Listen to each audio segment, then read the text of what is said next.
ఓం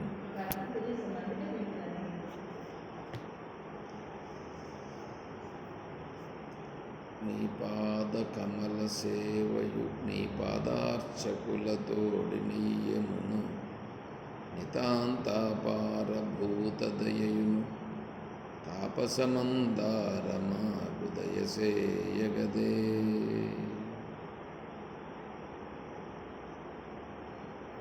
ఇది భక్తుడు భగవంతుని ప్రార్థిస్తున్నటువంటి విధానం. మామూలుగా అయితే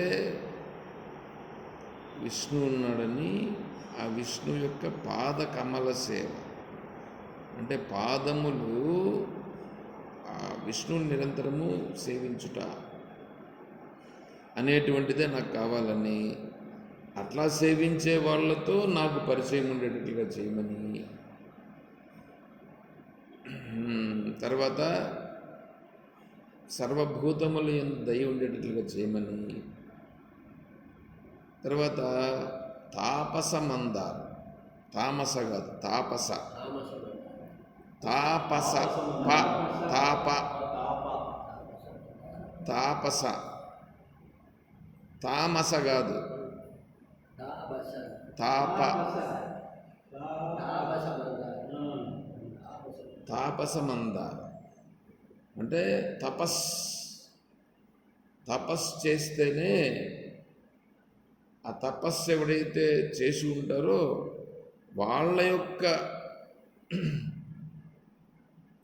మనస్సులలో ప్రకటించబడేటువంటి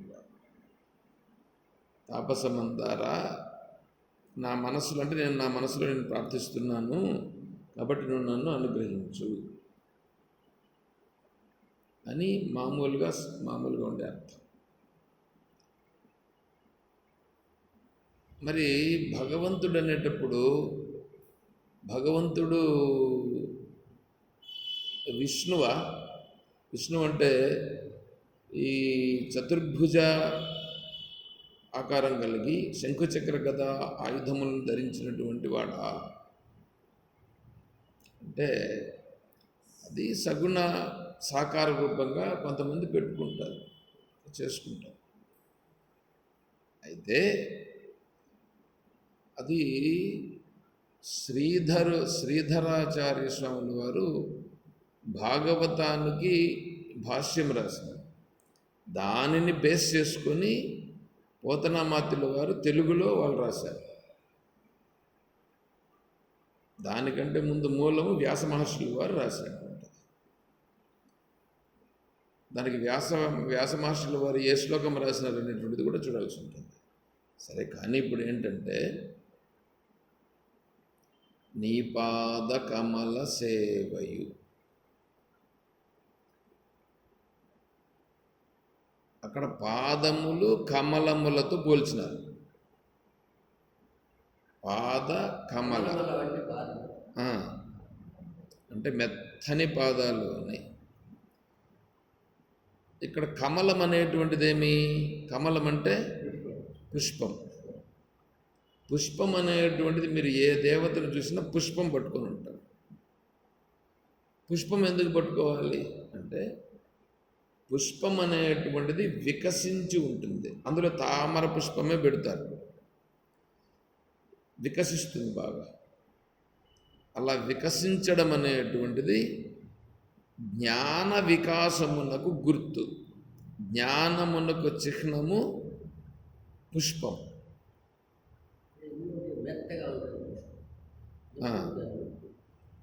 వీళ్ళ జ్ఞానము కలిగిన వాళ్ళ హృదయము కూడా మెత్తగా ఉంటుంది. మెత్తగా అంటే ఇట్లా సున్నితంగా ఉంటుంది. అదే మెత్తదనం. ఇప్పుడు జ్ఞానమునకు సంకేతమేమో పుష్పము, జ్ఞానముల అంటే కమలముల వంటి పాదములు కలిగిన అంటే జ్ఞానముతో చూస్తే కానీ ఆ పాదాలు కనిపించవు. ఏమిటా పాదాలు అంటే ఆ పాదముల విష్ణు యొక్క పాదముల అంటే అంటే ఈ జగత్తంతా భగవంతుడేగా. ఈ జగత్తంతా భగవంతుడు అయినప్పుడు ఈ జగత్ అనేటువంటిది పరమాత్మ యొక్క విశ్వరూపం. ఈ విశ్వరూపం అనేటువంటిది ఆయన ఎలా ఉన్నాడంటే వీళ్ళు దీంట్లో 3 పాదములతో కొలిసినాడని చెప్తారు. వ్యాస భాగవతంలో ఇలా 3 పాదాలతో కొలిసినట్లుగా లేదు. వటుడింతెంతయ్య అంతయ్య ఆపైనంతయ్య అభోనిధి వైపైనంతయ్య ఇవన్నీ వర్ణించిన చూడు వ్యాస భాగవతములో లేదు. పోతనామాత్యుడు రాసినాడు అట్లాగా. అంతేగాని అది వర్ణనే కానీ, ఎందుకంటే వాళ్ళందరూ కవులు కాబట్టి ఏం చేస్తారంటే వర్ణిస్తారు. ఆ వర్ణన బాగుంది కాబట్టి అందరూ కూడా అంగీకరించినారు. కానీ అంతే. అయితే అది కూడా బాగానే ఉంది కాబట్టి భక్తుడు ఎట్లయినా వర్ణించవచ్చు. ఏది ఆ భక్తి ముఖ్యమే. ఏ భక్తి ఇప్పుడు నేను చెప్తాను చూడండి, జ్ఞానముతో కూడిన భక్తి. జ్ఞానముతో కూడిన భక్తి అన్నప్పుడు ఏమైపోయింది? ఇప్పుడు ఇక్కడ దేవుడు ఉన్నాడా? దేవుని విగ్రహం ఏమీ లేదు. కానీ మనం ఇక్కడ చెప్పుకుంటున్నాం అంటే ఏంటి? ఎట్లా చెప్పుకుంటున్నామంటే భగవంతుడు లేని ప్రదేశము లేదు. భగవంతునికి 4 పాదములు ఉన్నవి. ఆత్మస్వరూపమునకు 4 పాదములు ఉన్నవి. 4 పాదములంటే ఈ ఆవుకు 4 పాదముల మాదిరి 4 పాదాల పైన నిలబడి ఉన్నాడా అంటే అట్లా కాదు. 4 పాదాల్లో ఒక పాదం తీసేస్తే కూడా 3 పాదాలతో ఆవు ఏదో వ్యవహారం చేస్తుంది. అట్లా కాదు ఇక్కడ. మరి ఇంకెట్లా అంటే ఒక రూపాయిలో 4 పాదాలు ఉన్నాయి. రూపాయలు 4 పాదాలు ఉన్నాయి. ఏ పావలా తీసినా అది రూపాయి కాదు. ఏ పావలా తీసినా, ఏ పాదం తీసినా ఒక్కొక్క పాదం అంటే ఒక్కొక్క కాలు భాగము ఒక్కొక్క పాదం. అట్లా 4 పాదములతో కూడినటువంటిది 1 రూపాయి. ఈ 4 పాదములు ఉంటేనే 1 రూపాయి నిలుస్తుంది. అట్లాగే ఈ జగత్తంతా కూడా 4 పాదములుగా ఉన్నది. ఆ 4 పాదములు అనేటువంటివి స్థూల రూపమైనటువంటిది ఇప్పుడు చూస్తున్నాం, సూక్ష్మ రూపమైనటువంటిది, కారణ రూపమైనటువంటిది.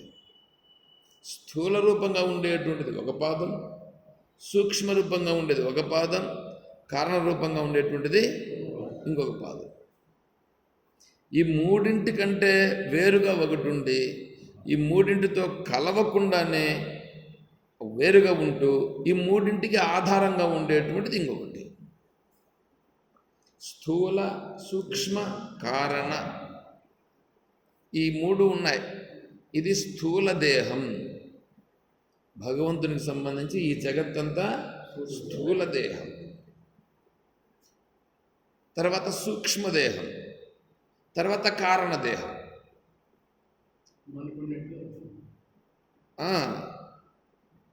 ఈ జీవుడు మనకున్నట్లే అని అంటున్నావే, నువ్వు జీవుడనే భావనతో నువ్వు మాట్లాడుతున్నావు. నేను ఇంకా చెప్పలేదన్నమాట. నువ్వు జీవుడు కాదు, నువ్వు జీవుడని నువ్వు అనుకుంటున్నావు. నువ్వు జీవుడు కాదు, నువ్వు ఆత్మస్వరూపం.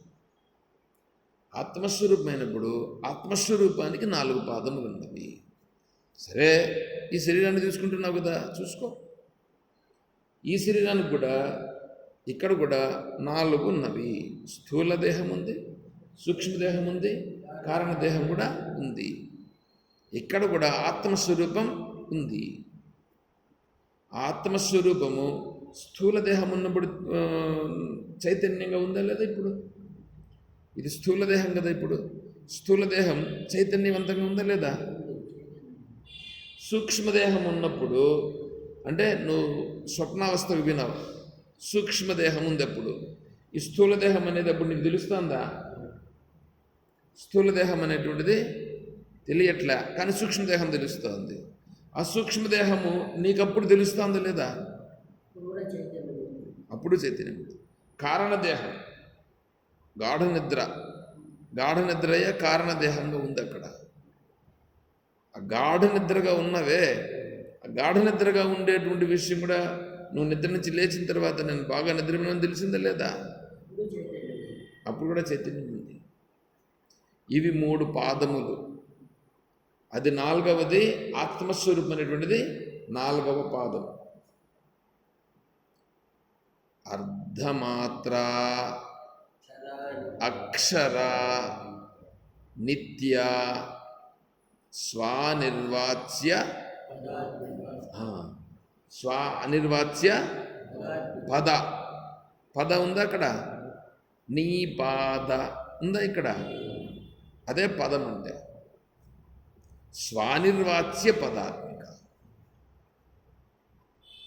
స్వ అంటే నేను, అనిర్వాచ్యం చెప్పడానికి వీలు కానటువంటిది పదం. అంటే ఇప్పుడు ఇక్కడ ఏంటంటే ఈ 3 కలిసి ఉంది. ఏది? ఆ 4వ పాదమైనటువంటిది, తురీయమైనటువంటిది ఈ 3 కలిసి ఉంది, కానీ 3 సంబంధం లేదు. 3 కలిసి ఉంది, 3 సంబంధం లేదు.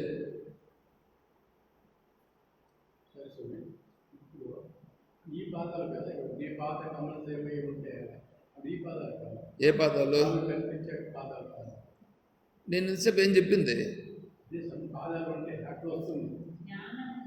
అబ్బా మేము జ్ఞాన మార్గంలో ఉండేవాళ్ళము, మాకు కర్మ మార్గంలో ఉండేదని మొదట్లో నేను చెప్పాను. జ్ఞాన మార్గంలో ఉండే విషయాలు మేము వెళ్ళే మార్గం. ఎందుకంటే కర్మ మార్గంలో ఉండేటువంటి వాళ్ళు అలా పట్టుకుంటారు. కర్మ మార్గములో నుండి పరిపక్వమైతే కానీ జ్ఞాన మార్గంలోకి ఎంటర్ కాలేడు. కర్మలో పరిపక్వం అయితేనే జ్ఞానస్థితికి వస్తాడు. కర్మలో పరిపక్వం కాకుండా ఉండేవాడికి జ్ఞానము చెప్పినా అర్థం కాదు. 2వ తరగతిలో ఉండే పిల్లోనికి 10వ తరగతిలో ఉండేటువంటి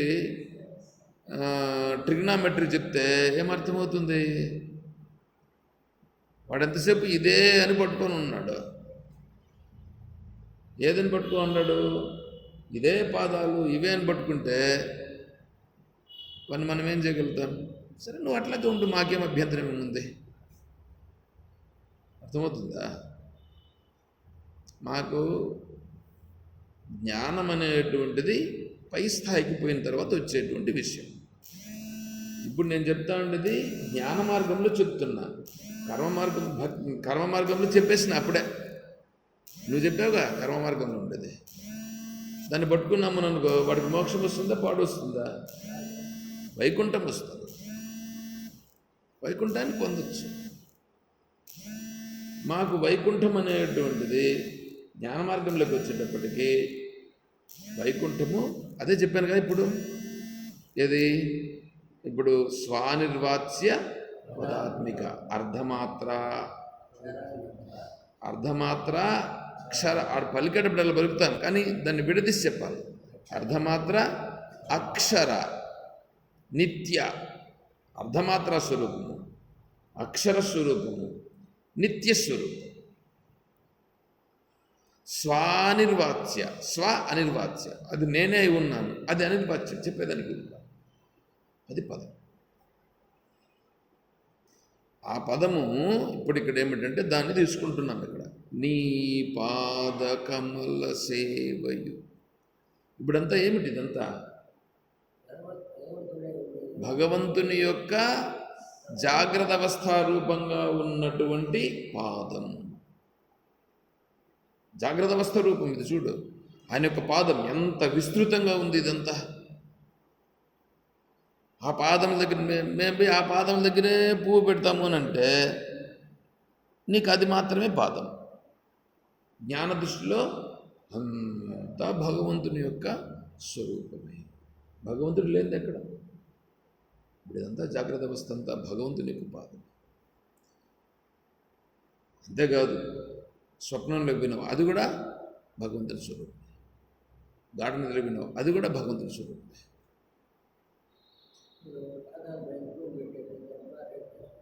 నీకు జ్ఞానం కలిగితే పెట్టాల్సిన పని లేదు. అవును, జ్ఞాన దృష్టిలో ఉన్నవాడికి అవసరం లేదు. పుష్పమును కోయవలసిన అవసరం ఏముంది వాడికి? పత్రం పుష్పం ఫలం తోయమని ఉంది కదా, అందులో చెప్పాను కదా నేను. మళ్ళా వినండి కావాలంటే, ఉంది కదా, అందుకే పెట్టినాం కదా యూట్యూబ్లో.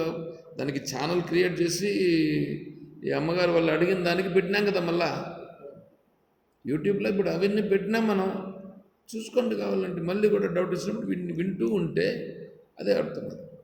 ఏమండి, మన మనస్సుకు ఏది పట్టిస్తే అది పడుతుంది. ప్రాపంచిక విషయాలు పట్టిస్తూ ఉంటే భగవంతుని విషయాలు ఎక్కడ పడతాయి? ప్రాపంచిక విషయాలు తగ్గించి భగవంతుని విషయాలు పట్టుకుంటే ఏమన్నా కొద్ది కొద్దిగా అన్నా దాంట్లో నిలిచే పరిస్థితి వస్తుంది. కనీసం మనస్సులోనైనా ఇది సత్యం కాదు అనే భావనతో నేను దీన్ని విడిచిపెట్టాలనే భావనన్న కలిగితే, ఇది సత్యం కాదు, ఈ ప్రపంచం సత్యం కాదు, కానీ నేను ప్రపంచాన్ని పట్టుకున్నాను, దీంట్లో నుంచి నేను బయటపడాలా అని మనం అనుకుంటే, దీని యొక్క ప్రభావము ఎప్పుడో వస్తుంది. ఇప్పుడు బీజం వేస్తే శనగింజలు విత్తనాలు వేస్తే దాని పంట వచ్చేదానికి 4 నెలలు కాదు, 3 నెలలు ఏమో పడుతుంది అనుకుంటా. 3 నెలలు కూడా ఉంటుంది అనుకుంటా. 3 నెలలు అనుకో.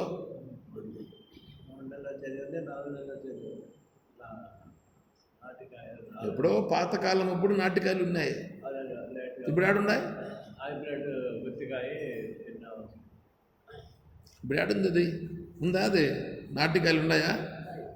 ఏమో ఉంటే అప్పుడు సరే ఎట్లన్నా గంటలే 4 నెలలు అన్నాను అనుకో.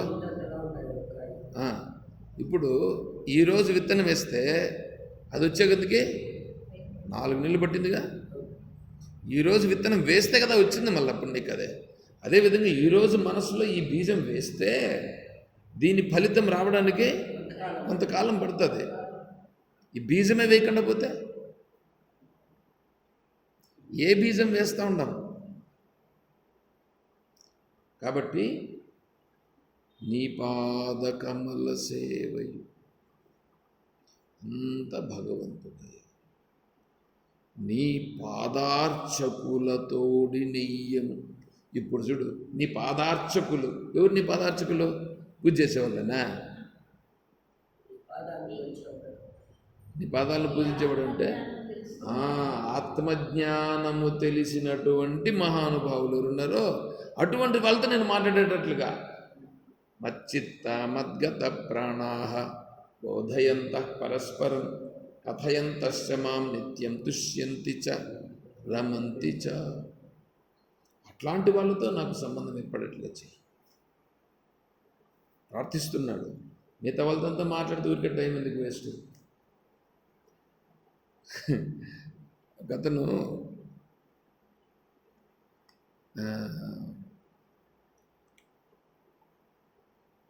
చిన్నప్పటి నుంచి నోరు తెరిచి మాట్లాడాల, పెడితే తింటాడు, స్నానం చేపిస్తే స్నానం చేసుకుంటాడు, బట్టలు వేసుకుంటాడు, అంత బాగానే.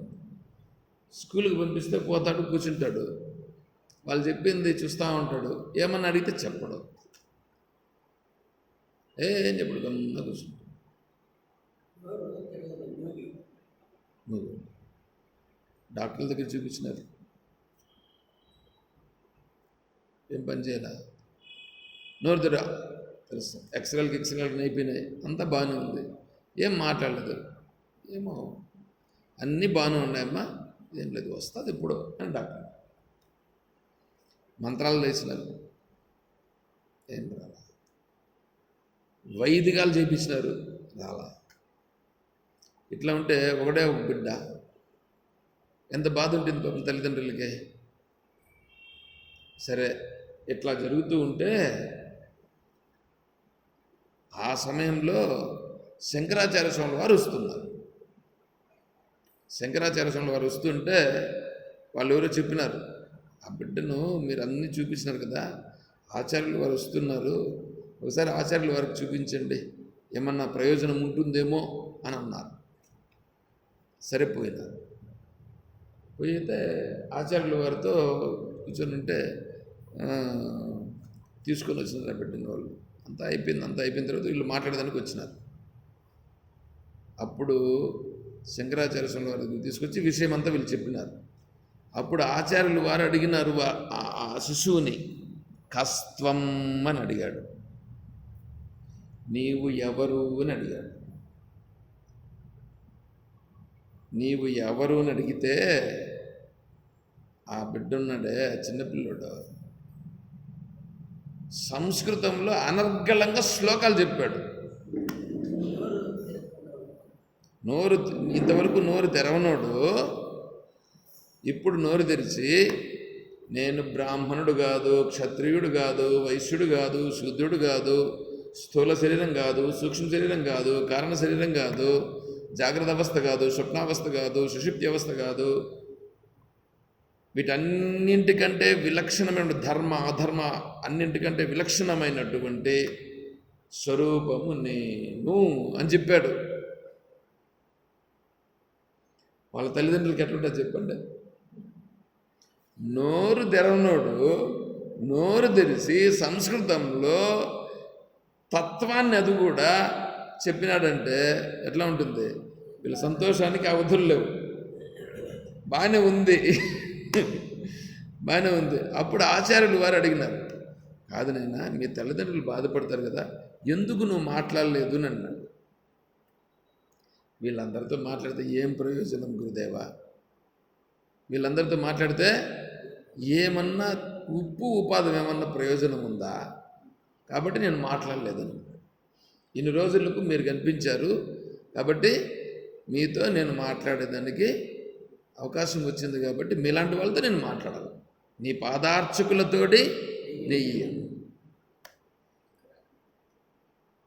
నీ పాదార్చకులతో అది ఉండాలి. కానీ ఎవడు కనిపిస్తే వాడితో మాట్లాడేది, ఏ విషయం అంటే ఆ విషయం అంతా మాట్లాడేది, ఇదంతా ఉంటే ఎట్లా ఉంటుంది? అర్థమైందా ఏమన్నా? అది అట్లా ఉండాలా.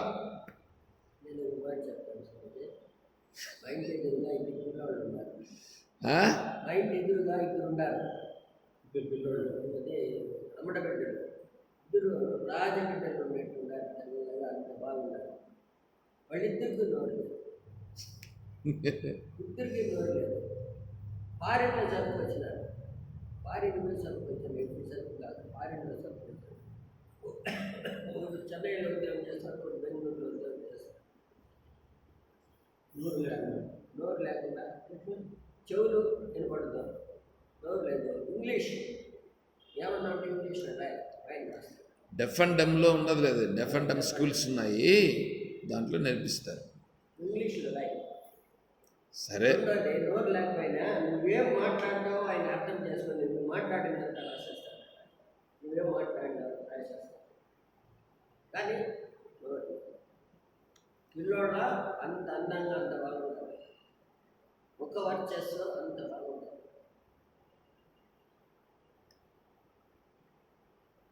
నితాంతాపార భూత దయయును. ఇప్పుడు ఆ భూతములన్నీ ఎవరు? ఈశ్వరుని యొక్క స్వరూపమే. ఈశ్వరుడే అలా ఉన్నాడు. నీ శరీరంలో వెంట్రుకలు ఉన్నాయా? కళ్ళు ఉన్నాయా? ముక్కులు ఉన్నాయా? చెవులు ఉన్నాయా? నోరుందా? కాళ్ళు చేతులు ఉన్నాయా? శరీరంలో పార్ట్స్ ఉన్నాయా? అలాగే భగవంతుని యొక్క స్వరూపమే ఇన్ని రకాలుగా ఉన్నది. ఇన్ని జీవులుగా ఉండేది భగవంతుడే. నీ శరీరంలోనే అన్నీ ఉన్నాయిగా, అన్నీ ఒకటా? వేరు వేరువన్నీ అతికిచ్చినట్లుగా ఉన్నాయిగా. అట్లాగే అన్ని రకాల జీవులుగా పరమాత్మయే ఉన్నాడు. పరమాత్మయే ఉన్నాడు. ఆయన స్వరూపమే. తాపసమందార. తాపసమందార అంటే జ్ఞానము కలిగితే గాని నీ తత్వం నాకు తెలియదే. తపస్సు చేస్తే ఆ తపస్సు చేసిన వాళ్ళ యొక్క హృదయములో ప్రకాశించేటువంటి వాడ. రమంతే యోగినో యస్య సహ. రమంతే యోగినో. రామః అనంటే రామానంటే మీ రాముడనా? ఆ రాముడిని కాదు. ఆ రాముడు దశరథ రాముడు. ఆ దశరథ రాముడిని పట్టుకొని వీళ్ళు మనస్సుల్లో ఆ రామతత్వంలోకి వెళ్ళి, రామనామం రాముడు పుట్టిన తర్వాత వచ్చింది కాదు. రాముడు పుట్టకముందే రామోపనిషత్తు ఉన్నది. రామరహస్యోపనిషత్తు. రామరహస్యోపనిషత్తు ముందే ఉపనిషత్తులు అవి, వేదంలోడిది. రామరహస్యోపనిషత్తు అనేది రాముడు పుట్టిన తర్వాత వచ్చింది కాదు, ముందే ఉన్నింది. కాబట్టి ఆ రామతత్వాన్ని వశిష్ఠ మహర్షుల వారు బాగా తెలిసి ఉన్నారు. కాబట్టి ఆ బిడ్డను చూచి, ఈ బిడ్డ మంచి సుందరంగా ఉన్నాడు, గొప్పవాడుగా ఉన్నాడు, కాబట్టి ఇతనికి రామ అని పేరు పెడతామని రామ అని పేరు పెట్టాడు. అంతేగాని ఈయన వచ్చిన తర్వాత రామ పుట్టింది కదా. తర్వాత రాముడు అవతార పురుషుడు అని మీరు అనుకుంటారు. రాముడు అవతార పురుషుడని మీరు అనుకుంటారు. కానీ భగవద్గీత అవతార పురుషుడని ఎక్కడ చెప్పాల. అవతార పురుషుడని ఎక్కడా చెప్పలా. కృష్ణుడు కూడా అవతార పురుషుడు. అదే నేను చెప్తున్నా కదా, రెండు కర్మ జ్ఞానం. భగవద్గీతను జ్ఞానం తత్వం, అది తత్వాన్ని తీసుకొని వచ్చి మీరు అన్న పెట్టుకుంటే మాకు తెలియదు. ఆ ప్రశ్నలకు మా దగ్గర సమాధానాలు లేవు. శ్రీకృష్ణుడు నువ్వు భగవంతుడిని అనుకుంటున్నావు, అవతార పురుషుడిని నువ్వు అనుకుంటున్నావు. నిన్ను నువ్వేమనుకుంటున్నావు? నువ్వు ఆత్మస్వరూపం కదా. తెలుసుకో ఆత్మస్వరూపం అంటే ఏమో. ఆత్మస్వరూపం తెలుసుకో, అప్పుడు నువ్వే కృష్ణుడు. నువ్వే కృష్ణుడు అవుతావు. దేహో నాహం శ్రోత్రవాగాదికాని నాహం బుద్ధి నాహం అధ్యాసమూలం నాహం సత్యానందరూపశ్చిదాత్మ మాయా సాక్షి కృష్ణ ఏవ అహమస్మి. కృష్ణ ఏవ అహమస్మి. బ్రహ్మ అహం బ్రహ్మాస్మి బ్రహ్మైవ అహమస్మి. అహం బ్రహ్మాస్మి బ్రహ్మైవ అహమస్మి. నేనే బ్రహ్మము, బ్రహ్మమే నేను. ఇంకా కృష్ణుడు కూడా అంతే కదా. కృష్ణుడు కూడా శరీరమే. నీ శరీరం లాంటిదే కదా కృష్ణుని శరీరము. నీ మనస్సు లాంటిదే కదా కృష్ణుని మనస్సు. నీ ఆత్మ లాంటిదే కదా కృష్ణుడు కూడా ఆత్మ. అంటే ఆత్మ ఒకటే, ఆ ఆత్మే ఈ ఆత్మ కూడా. అప్పుడు ఆ ఆత్మ ఎక్కడ పోయింది? ఆత్మకు చావు పుట్టుకలు ఉన్నాయా? లేవు. ఆ ఆత్మయే కృష్ణుడు. ఇప్పుడు కృష్ణుడు ఎవరు? నేనే. ఏమైంది ఇప్పుడు? అవతార పురుషుడు అంటే ఇంకెట్లా చెప్పాలి మేము? అది కర్మకు సంబంధించిన ఘట్టాలు అవి. ఇవి జ్ఞానానికి సంబంధించినటువంటి విషయాలు. జ్ఞాన విషయాలు మోక్షాన్ని కలిగిస్తాయి, కర్మ విషయాలు బంధాన్ని కలిగిస్తాయి, బంధిస్తాయి. ఇక్కడ మోక్షాన్ని కలిగించే జ్ఞాన మార్గంలో ఉన్నాం కాబట్టి జ్ఞాన విషయాలు ఇక్కడ మాకు చర్చకు వస్తాయి. సరేనా? కర్మ విషయాలను పట్టుకొచ్చి మాకు తెలియదు ఆ విషయాలు. అర్థమైనా? అది కృష్ణ పరమాత్మ నాకు తెలియదు అది పురాణానికి సంబంధించిన విషయం, నాకు సంబంధం లేదు. ఏదో రాస్తారండి, ఎవడో కవి ఏదో చెప్తాడండి, దానికి మేము సమాధానం చెప్పాలా? నువ్వు మీ ఇంట్లో పోయి కూర్చొని తలకిందలు తపస్సు చేసినావు అని చెప్పి ఎవడో అడుగుతాడు, ఆయన ఎందుకు తలకిందలు తపస్సు చేసినాడని చెప్పి నన్ను అడిగితే నేనేం చెప్పాలా? నేను చూడలేదు కాదు, నాకు తెలియదు తప్ప ఆయన పోయి అడుగుపో.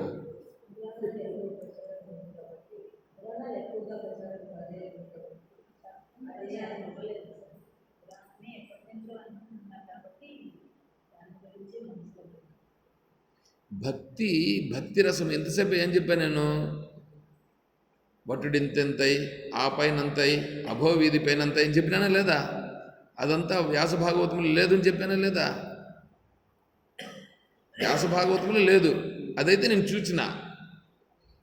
ఈ విషయాలు ఇంకా నేను లోపలికి వెళ్ళలేదు, వాటన్నింటినీ భాగవతం అనేటువంటిది లోపలికి పోయి చూడాల లేదు. దాని అర్థాలు మీరు అడిగిన వాటికి పారపట్ల నారాయణ శాస్త్రి గారు అని చెప్పి దానికి భాగవతానికి వివరణ రాసి ఉన్నారు. ఆ గ్రంథాలు నా దగ్గర ఉన్నాయి, తెచ్చిపెట్టుకున్నాను. ఇవన్నీ లేనటువంటి దాన్ని చెప్పి ఆయన కృష్ణుడు ఎత్తినాడు కదా, నాకు తెలియదు, నేను చూడలా. కాబట్టి దానికి సంబంధం లేనటువంటి అంశం. సరే, దాన్ని ఇంకో రకంగా అర్థం చేసుకుందాం. నీ శరీరం ఉందా? నీ శరీరంలో ఎన్ని ఇవి ఉన్నాయి? ఏంటంటే 6 ఉన్నాయి. దానిపైన ఉండేది ఉంది కదా, అప్పుడు 7 అయినాయి లేదా? ఈ 7ంటిని లేపినావా లేదా నువ్వు? ఇప్పుడు ఈ 7 లేచినాయా లేదా? నువ్వు లేచి నువ్వు తిరుగుతాండవా లేదా? నిన్ను నేను ఎత్తాలంటే బరువు ఉన్నా కదా, అదే నువ్వు నీ శరీరాన్ని ఎత్తాలంటే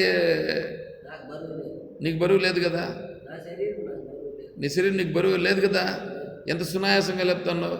అదే లేపడం అంటే. ఇక్కడ నేను ఈ అర్థం మొదట్లోనే చెప్పింటా, కానీ చెప్తే మీకు అది అర్థం కాదు. ఇప్పుడు ఓహో ఇట్లా అర్థం తీసుకోవాలని అనిపిస్తే ఒకవేళ ఏమైనా అర్థం చేసుకోవచ్చు. కాబట్టి తాపసమందార అంటే తపస్సు చేస్తే కానీ, తపస్సు అంటే బుద్ధి వ్యవసాయాత్మిక బుద్ధి ఏకేహ కురునందన. వ్యవసాయం చేయాల, బుద్ధి వ్యవసాయం చేయాల, బుద్ధిలో దున్నల్లా. వ్యవసాయం చేయాలంటే దున్నుతారు కదా, 6 సార్లు 7 సార్లు దున్నుతారు. ఎన్నిసార్లు దున్నితే అంత బాగా పంట వస్తుంది, బాగా తొందరగా బతుకుతుంది. అది దున్నకుండానే ఉంటే బాగా బ్రతకదు. కాబట్టి బుద్ధిని కూడా వ్యవసాయం చేయాల, బుద్ధి వ్యవసాయాత్మిక బుద్ధి ఏకేహ కుర్నందన. అప్పుడు ఒకటే వస్తుంది, ఏకమవుతుంది. అలా బుద్ధి వస్తే వ్యవసాయం చేసిన బుద్ధిలో ఈ ఆత్మస్వరూపం అనేటువంటిది నిలబడుతుంది. సరేనా? కాబట్టి తాపసమందార అంటే తపస్సు చేస్తే దానిలో ప్రకటింపబడేటువంటి వాడు. మాకు దయచేయగదే, మాకు ఈ విషయాన్ని ఈ స్వామి, ఈ భావాన్ని ఇవ్వు స్వామి. అది దాని యొక్క భావం. అట్లా తీసుకోవాలి. ఇంకేమమ్మ గారు ఎందుకు తీశారు? అది రేపు చెప్దాం, టైం అయింది ఇప్పుడు. ఓం అసతో మా సద్గమయ,